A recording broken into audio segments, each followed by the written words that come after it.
My insufferable mother-in-law wants me to sit at the siblings' table and babysit all kids at the reception, so we cut her off and will go on a vacation instead.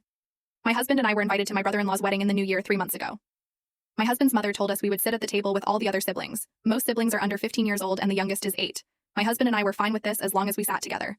However, my brother-in-law asked my husband to be a groomsman a few days ago and he accepted. I was thrilled for my husband, as he isn't super close to his brothers. I asked where I would sit now that he was at the wedding party table. My husband shrugged and said they likely won't move tables around that much. I asked the bride, who said I was still sitting with the siblings. I politely asked if I could be moved to the table with the grandparents, but the bride declined. I told her that I was not spending thousands of dollars to be a babysitter. She said she understood that the seating is final. We argued a little more, but she ended the argument by saying I should be happy to be sitting with the kids because I work with kids, and I should be flattered. The family trust me enough with this responsibility.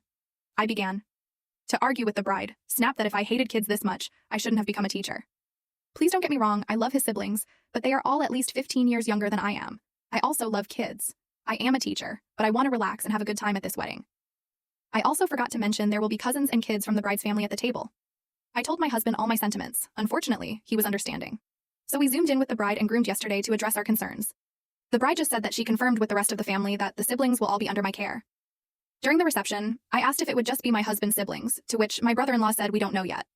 Other family members and cousins who might want to sit with their cousins are coming. I would then say, so this is the kids' table. And my brother-in-law would say, that's not important. This is where things got interesting. Turns out we were being punished. The bride adds my mother-in-law into the chat. She tells me to stop being selfish and that if I had a problem with being at the siblings' table, it's clear I have a problem being in the family and that I want to create problems on their big day. My husband was shocked and asked what made her say that. My mother-in-law then says that it's clear I have been manipulating my husband away from her family. I was completely shocked by these accusations. My husband said that these accusations were rude and inappropriate and demanded my mother-in-law apologize or he would be cutting her off. Mother-in-law started crying. The bride said we never included them in our wedding, we eloped, and that this was my opportunity to prove myself as a dedicated family member. I just sat there, jaw on the floor. My mother-in-law snapped, saying she knew the type of person I was from the second I excluded her from her son's wedding, and I was a selfish manipulator who wanted to steal her son from her and destroy her family. And that my husband in enabling me by not insisting I put the family's needs before my enjoyment and babysit the kids during her other son's big day. She hoped my meltdown would show my husband what kind of person I was. Needless to say, we thought for a few more minutes before my husband slammed the computer screen down.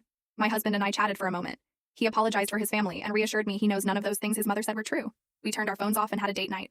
My husband has been in contact with his mother and brothers, and we will use our trip to visit my old friends from uni. I am excited to meet them.